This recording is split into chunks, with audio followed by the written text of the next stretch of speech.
3 expert teams couldn't fix this race car. This single dad solved it in just 37 minutes. That should do it. Give it a try.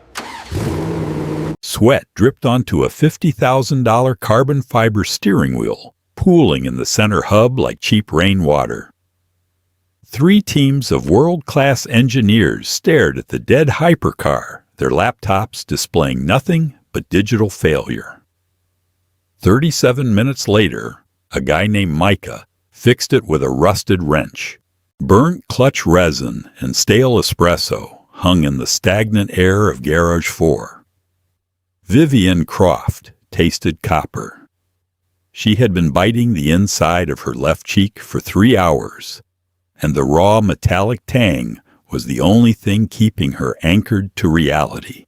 She stood at the edge of the pit box, arms crossed so tightly, her manicured nails dug half-moons through the fabric of her fire-retardant jacket. 72 degrees outside, but inside the concrete bunker of the Sebring International Raceway, it was a suffocating 95. In the center of the garage sat the machine tearing her sanity and her bank account to shreds. The V12 hybrid endurance prototype was a masterpiece of composite weaves and aerodynamic brutality, painted in a matte charcoal that seemed to absorb the harsh fluorescent light. It cost her $24 million to develop. It was supposed to run for 24 hours straight at Le Mans. Currently, it couldn't make it past lap 12 without suffering a total catastrophic shutdown. Vivian closed her eyes. The noise in the garage was a jagged, arrhythmic assault. To her left, the telemetry team's 6 guys flown in from a Silicon Valley aerospace firm were arguing over a nest of tangled cables. Their lead, a man named Eris, who wore rimless glasses and smelled faintly of expensive lavender soap, was frantically tapping at a keyboard. The voltage drop is initiating a fail-safe in the primary CAN bus. Aris snapped his voice tight. The algorithm is protecting the kinetic motor. It's a software conflict. We need to rewrite the power delivery sequence. Nah, bullshit. The bark came from Klaus, the head of the factory mechanical team Vivian had poached from Stuttgart. Klaus was 50, built like a cinder block, and his pristine white team shirt was currently smeared with synthetic oil. We have rewritten the sequence 4 times. The software is blind. It is a hydraulic pressure collapse in the accumulator. The sensor is reading a void, and the engine kills itself to prevent detonation. Then why is there no fluid in the belly pan? Aris shot back. Where is the pressure going? Klaus into thin air. Physics does not lie, you digital idiot, Klaus growled, tossing a heavy titanium wrench onto a metal workbench with a deafening clatter. Neither does data. Vivian pressed 2 fingers to her temple. The migraine was a familiar rhythmic thud behind her right eye. She was the CEO of Croft Automotive, a woman who had spent the last decade carving her name into a violently male-dominated industry, fighting off hostile takeovers, board revolts, and the lingering ghost of her billionaire father's legacy. She was ruthless in the boardroom, but here, surrounded by the smell of high-octane race fuel and melting rubber, she was completely powerless. She hated the feeling. It made her throat tight. It made her want to break something. "Quiet," she said. Neither man stopped. "I said shut up." Vivian's voice cracked like a whip over the ambient hum of the generators. Silence descended, heavy and immediate. The mechanics froze. The software engineers looked down at their screens. Vivian walked slowly toward the car. She ran a hand along the sculpted curve of the front fender. The carbon fiber was still radiating a massive amount of heat from the last aborted test run. It felt like touching the skin of a feverish animal. We are spending $1.2 million a day to rent this track. Vivian said, her voice dropping to a low, dangerous register. She didn't look at them. She kept her eyes on the dead machine. We have 3 of the most expensive engineering firms on the planet standing in this room. And not one of you can tell me why my car dies on turn 17. Klaus wiped his forehead with the back of a greasy wrist.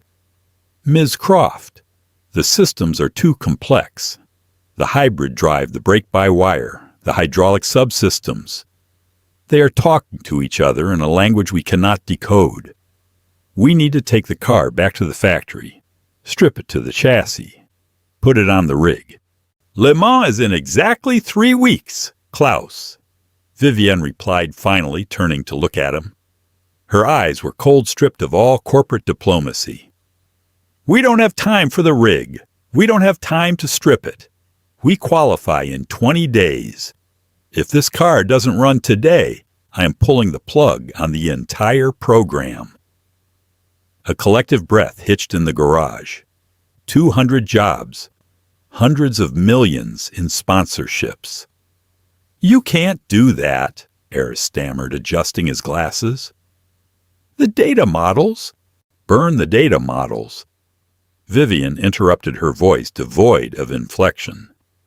Your models say the car is fine. The car is currently a very expensive paperweight. I don't want theories. I want a running engine. If you can't give it to me, pack up your laptops and get out of my sight.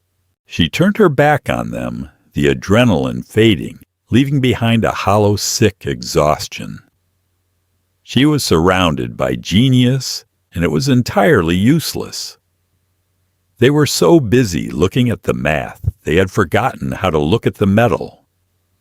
She walked over to a stack of warm Michelin slick tires, leaned her lower back against them, and stared at the concrete floor. A heavy drop of oil fell from the undercarriage of the car, hitting the ground with a soft, wet smack. It felt like the whole world was bleeding out one drop at a time. The squeal of a rusty wheel pierced the thick, toxic tension of the garage. Vivienne didn't look up, assuming it was one of the junior pit crew hauling a nitrogen tank. But the squeaking continued, slow and rhythmic, accompanied by the heavy, uneven scuff of work boots dragging against the epoxy floor. Hey, sorry. You guys know where Garage 12 is on. Track marshal told me to take a left at the main grandstand, but I think he was just trying to get rid of me. The voice was deep, raspy, and entirely devoid of the panicked urgency that coated everyone else's words. Vivian raised her head. Standing just inside the open bay door was a man who looked like he had walked out of a different decade. He was tall, his shoulders slouched with the specific kind of permanent exhaustion that comes from lifting heavy things for a living. He wore a faded green flannel shirt over a gray t-shirt stained with something dark and industrial.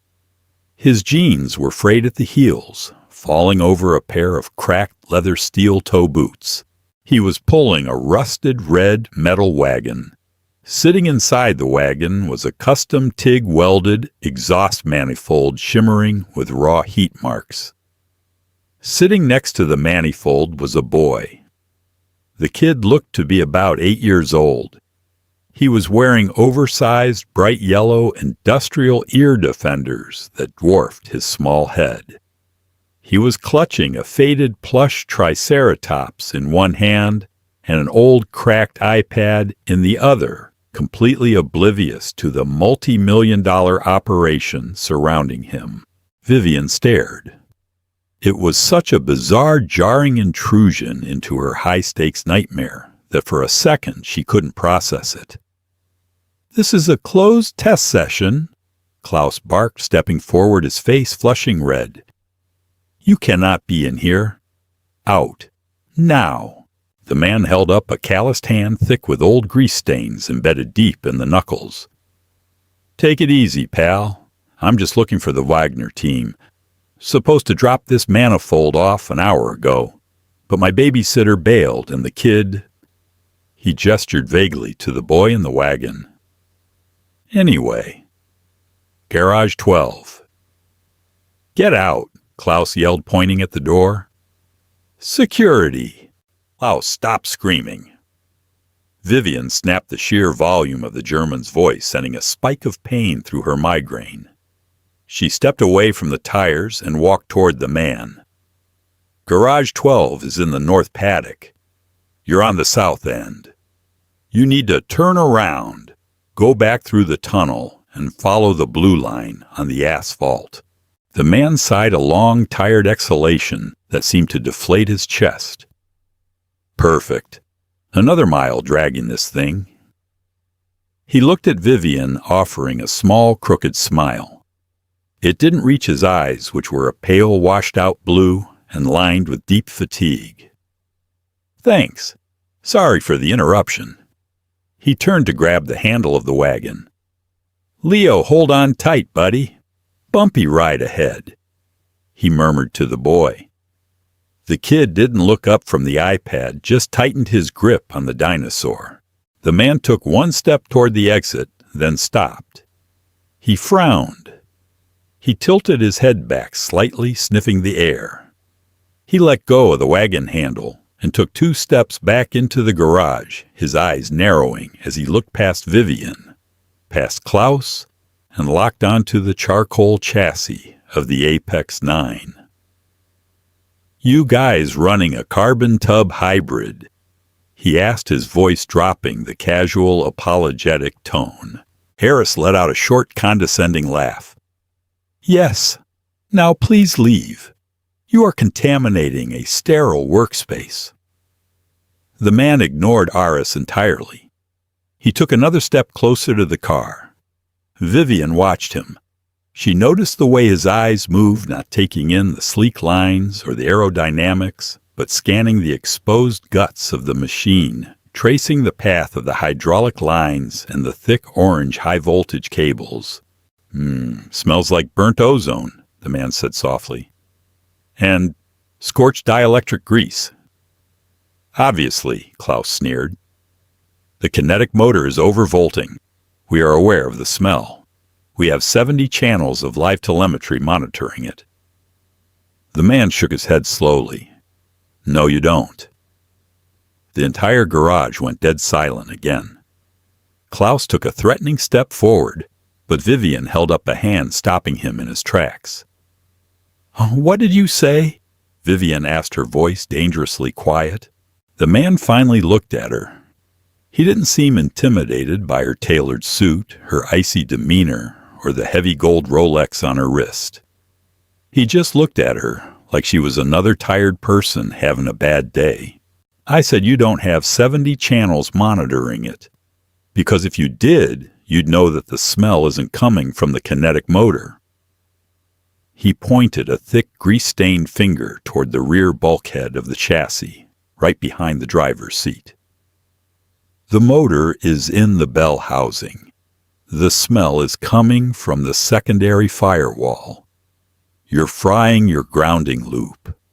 The dielectric grease is boiling off the main junction block." Harris scoffed loudly.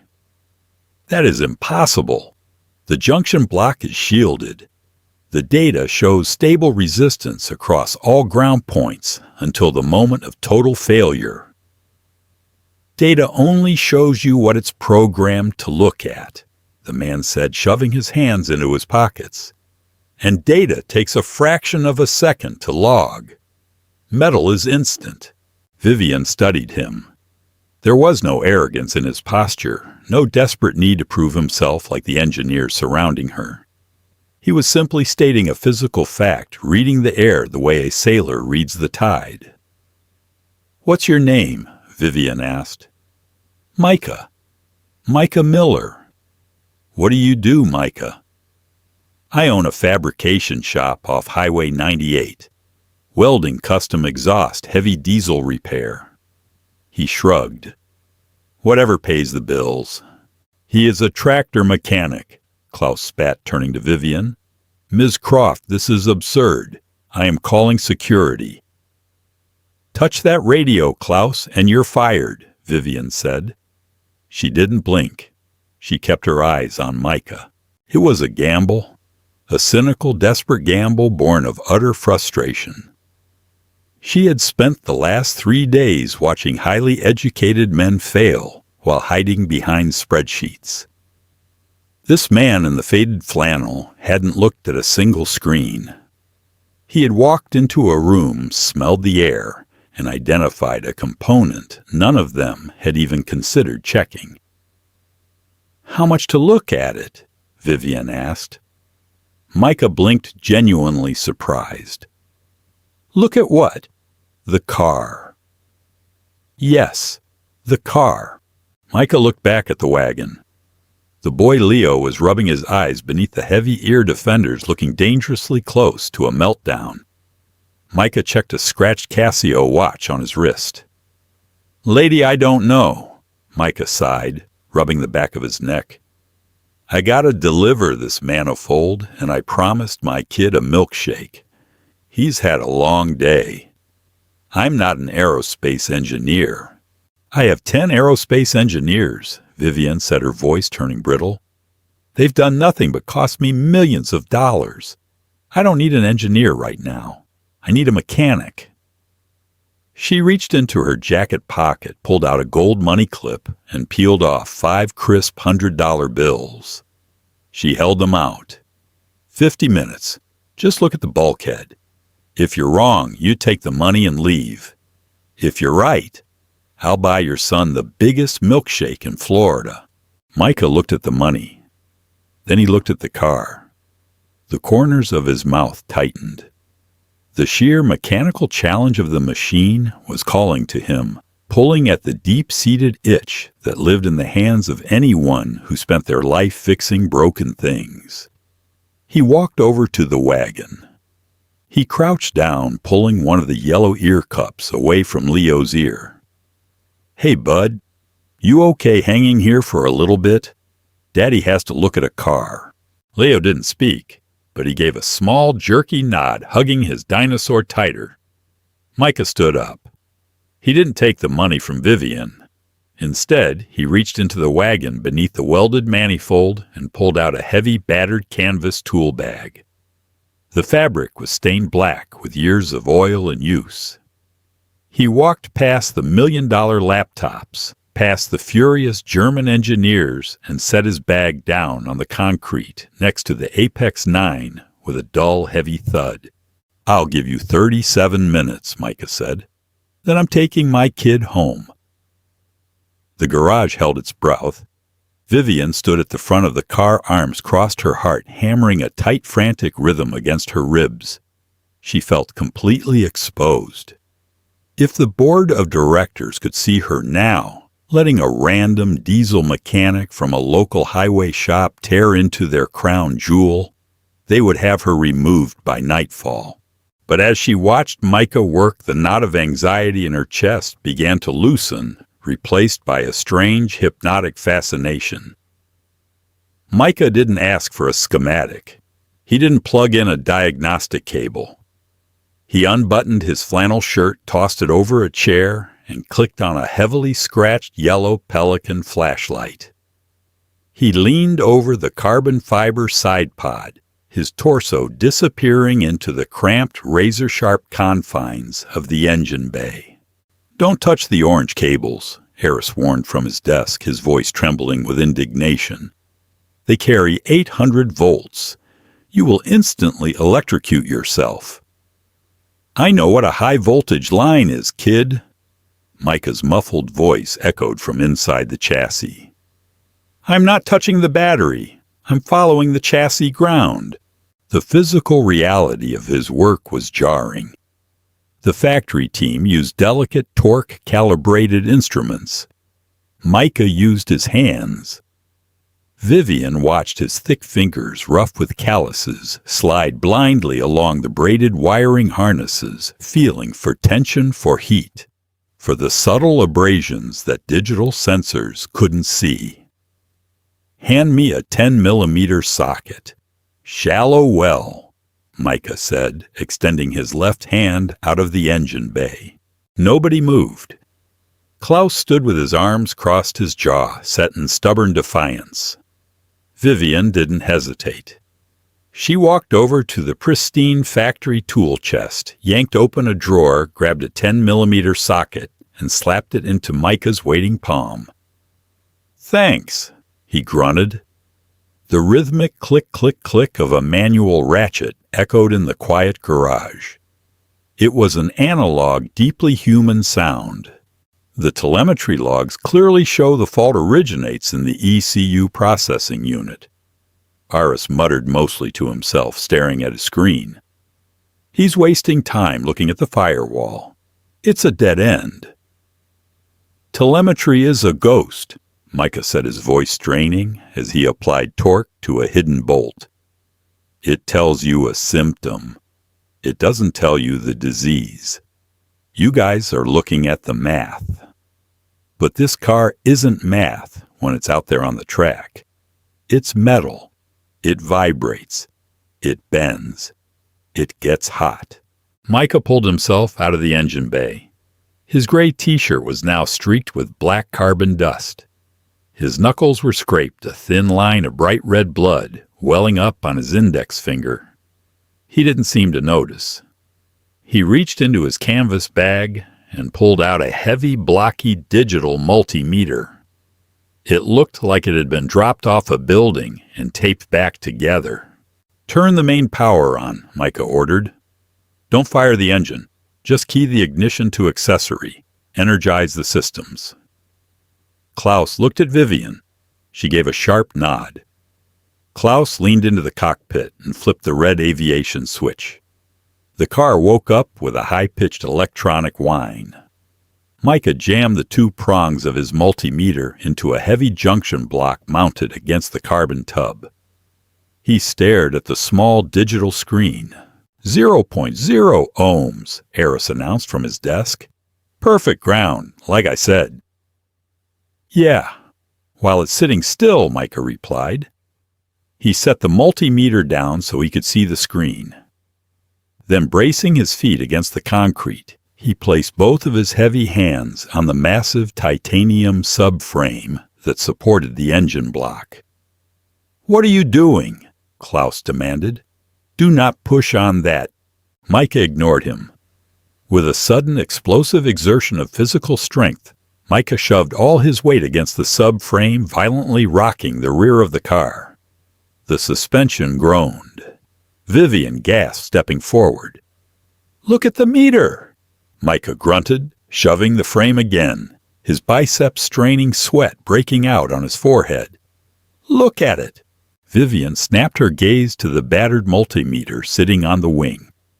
As Micah forced the chassis to flex, imitating the violent lateral G-forces of a high-speed corner, the numbers on the screen flickered wildly.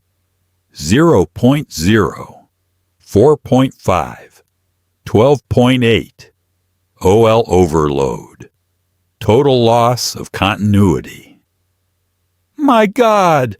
Aris whispered, pushing his glasses up his nose.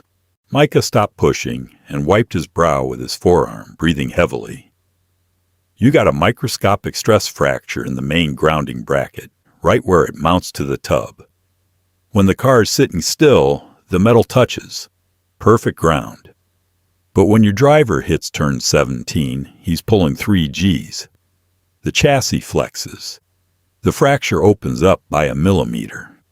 Just enough to break the ground circuit." The garage was dead silent. "The spark arcs," Micah continued, his voice steady. "It boils the grease. The computer senses a voltage spike, panics, and shuts down the hydraulics to save the engine. Your software isn't broken. It's doing exactly what it's supposed to do. You don't have a digital problem. You have a broken piece of metal." Vivian felt the air leave her lungs. 3 days. Millions of dollars. A microscopic crack in a piece of metal invisible unless the car was under load. The engineers had been trying to fix a hardware failure with software. "Can you fix it?" Vivian asked, her voice barely a whisper. Micah looked at his watch. "I got 12 minutes left. Yeah, I can bypass the bracket. He looked at Klaus. I need heavy-gauge braided copper wire ring terminals, a crimper, and a steel bolt. Grade 8, 1.5 inches long. Klaus bristled. A steel bolt. You cannot bolt steel directly to a titanium subframe. The galvanic corrosion will degrade the alloy over time. It is not factory spec. Micah picked up a rag and wiped the blood off his knuckles. He looked at Klaus with a gaze so flat and unyielding it made the larger man take a half step back.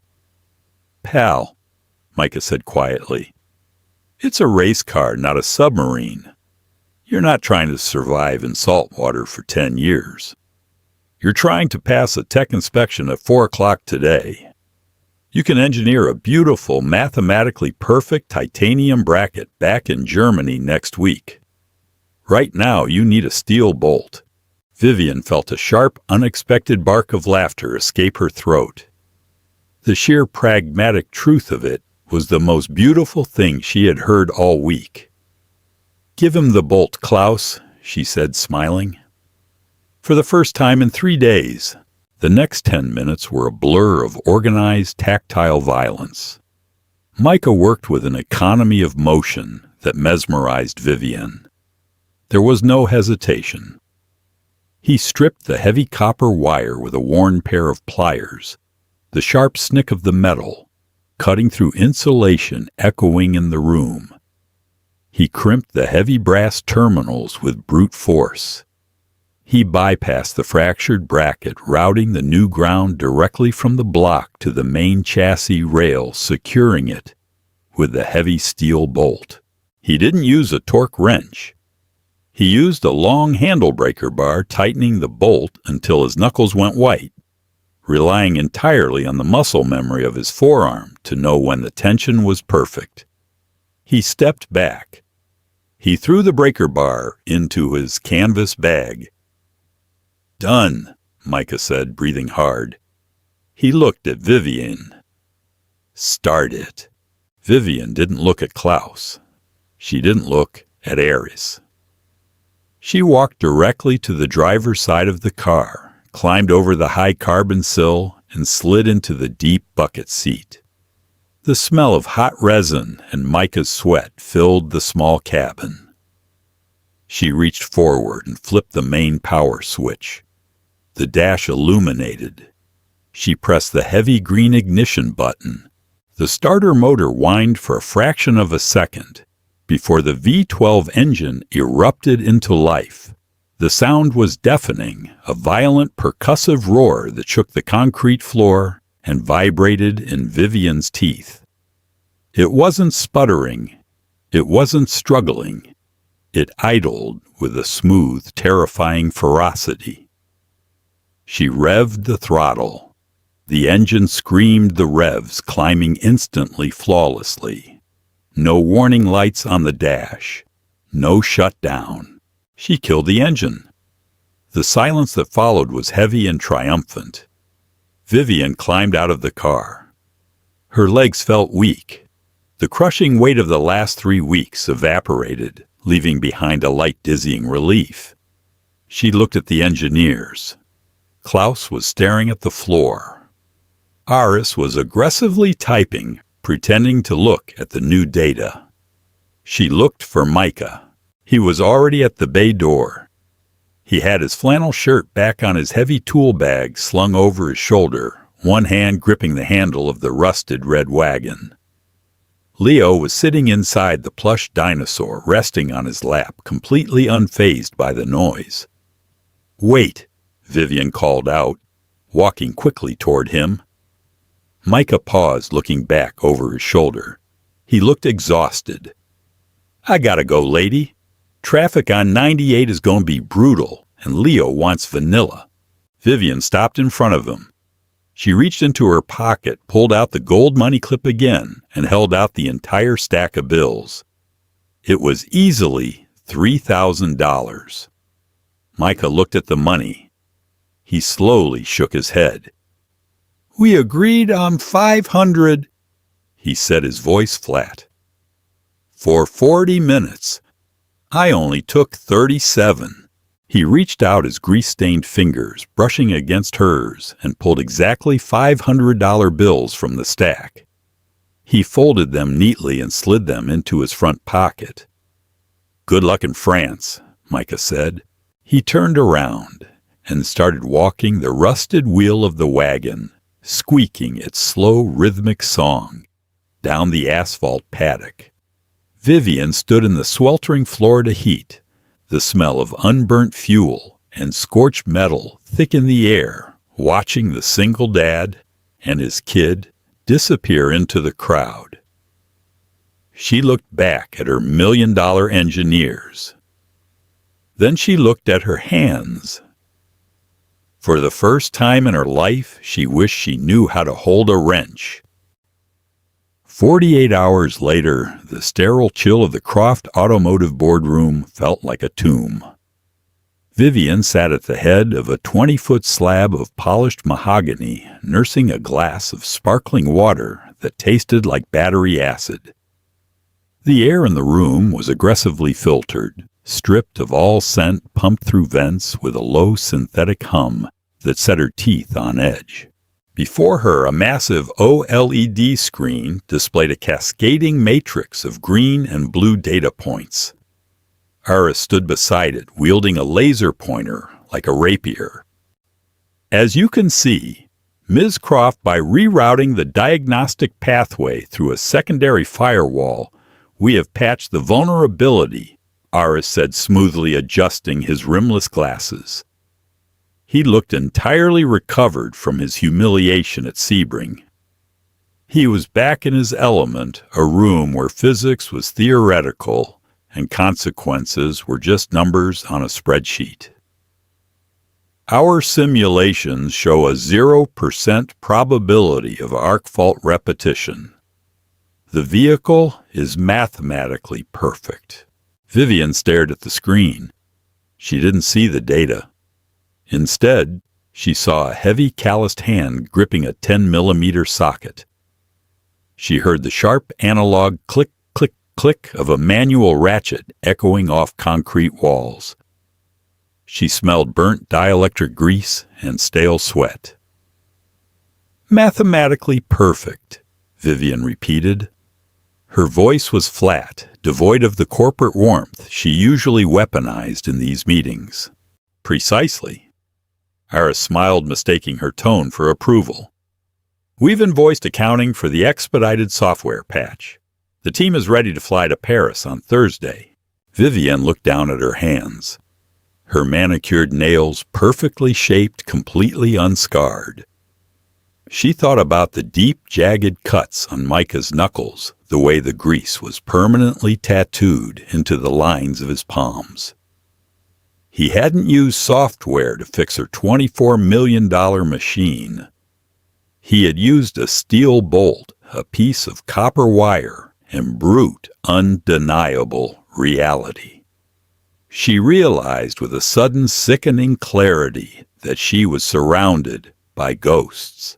Her entire racing division, her engineers, her consultants. They were ghosts haunting a machine they didn't understand.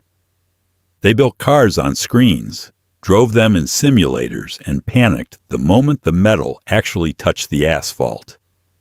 They were insulated by her money. Micah was not insulated. Micah existed entirely in the friction where the tire meets the road. "Aris?" Vivian said, interrupting his pivot to the next slide. "Yes, Ms. Croft. Your contract with Croft Automotive is terminated, effective exactly 3 seconds ago." The boardroom dropped into a vacuum of silence. 7 executives froze in their leather chairs. Aris blinked the red dot of his laser pointer, trembling on the glass screen. I don't understand," Aris stammered. "We fixed the digital loophole. We isolated the fault." "You isolated a symptom," Vivian said, standing up. She didn't raise her voice. The quietness of it made it far more lethal. "You spent 3 days and $500,000 of my money looking at a screen while my engine cooked itself alive. A guy in a faded flannel shirt found the problem in 37 minutes by pushing on a titanium frame with his bare hands. She picked up her phone from the table. You build beautiful theories, Aries. But cars don't race in theory. They race in the dirt, the heat, and the violence. Pack up your team. Do not board my plane on Thursday. She turned and walked toward the heavy glass doors. Klaus, sitting halfway down the table in a stiff gray suit, cleared his throat. Ms. Croft, Klaus said, his thick German accent heavy with caution. If the telemetry team is gone, who is running diagnostic triage in the pit box at Le Mans? Vivian stopped with her hand on the cold chrome door handle. A cynical, imperfect smirk pulled at the corner of her mouth. Get my car ready, Klaus, she said. I have to go buy a milkshake. Highway 98 was a blistering strip of cracked asphalt running through the industrial underbelly of the county. The air here was heavy, choked with diesel exhaust, the sharp tang of pulverized asphalt, and the decaying smell of salt from the distant Gulf. Vivian parked her black armored SUV on a patch of dead grass. Micah's shop wasn't a business. It was a compound of rusted corrugated metal and oil-stained concrete. The sign out front, Miller Fabrication and Diesel, was missing the eye and hung by a single rusty chain. The noise was deafening, a relentless, screeching mechanical assault. She stepped out of the air-conditioned cabin, the 90-degree heat hitting her like a physical blow. Her heels sank immediately into the oily dirt. She didn't care. She walked into the open bay. Sparks rained down from a lofted area in a brilliant, violent shower raining over the stripped chassis of a Peterbilt semi-truck. Beneath the truck, lying flat on a wooden creeper, a pair of worn steel-toe boots protruded. "Excuse me," Vivian said loudly over the roar of an industrial air compressor. The boots didn't move. The compressor clicked off, plunging the shop into a ringing temporary quiet.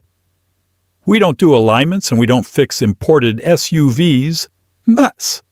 A muffled, gravelly voice echoed from beneath the oil pan. "Dealership is 4 miles back, the way you came." "I don't need an alignment, Micah." The boots twitched. A heavy sigh carried out from under the truck. The wooden creeper rolled backward with a grating squeal, and Micah slid into the harsh sunlight. He looked worse than he had at the track. His face was smeared with black grease, a dark bruise blooming along his jawline. His t-shirt was soaked with sweat clinging to his chest. He sat up, wiping his forehead with a filthy rag, and looked at Vivienne. He didn't look surprised. He just looked tired.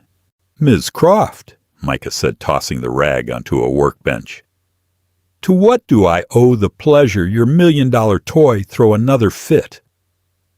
"It ran a flawless 12-hour simulation yesterday," Vivian said, stepping closer. The smell of raw fuel and burnt iron was intoxicatingly real. The ground wire held perfectly. Grade 8 steel usually does, Micah muttered, standing up. He walked over to a heavy industrial sink, grabbed a tub of pumice soap, and began scrubbing his hands with brutal force. "So why are you standing in my dirt?" "I fired my telemetry team this morning." Micah paused his scrubbing for a fraction of a second, then continued. "Good for you. They were useless. I need a chief mechanic for the pit box at Le Mans. Someone who reads the metal, not the math. I leave for France in 5 days. Micah rinsed his hands, the water turning black instantly as it hit the drain. He grabbed a paper towel, dried his hands, and finally turned to look at her. His pale blue eyes were entirely devoid of the deference Vivian was used to receiving. He was looking at her the way he looked at a broken machine, trying to figure out what the catch was. "No," Micah said. He walked past her, heading toward a massive grease-stained toolbox. Vivian blinked. It was the first time in 5 years someone had simply told her no without a counteroffer. "I haven't even told you what I'm paying." "Don't care," Micah said, yanking open a drawer full of heavy wrenches. "I run a shop. I have clients who rely on me to keep their rigs on the road so they can feed their families. And more importantly, I have a kid. I'm not leaving Leo for 3 weeks so I can go babysit a bunch of German engineers in France. I am offering you $200,000 for 3 weeks of work, Micah." Micah stopped.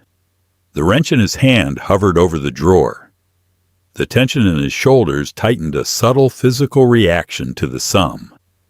200 grand was life-changing money for a guy running a highway scrap shop. It was college for Leo. It was paying off the mortgage. But he slowly placed the wrench back into its slot and pushed the drawer shut. "Keep your money, lady," he said quietly, keeping his back to her. "I don't belong in your world. I don't wear a fire suit. I don't drink champagne. I fix broken things until they run again. That's it." Vivian stared at his back. The internal contradiction was written in the rigid line of his spine.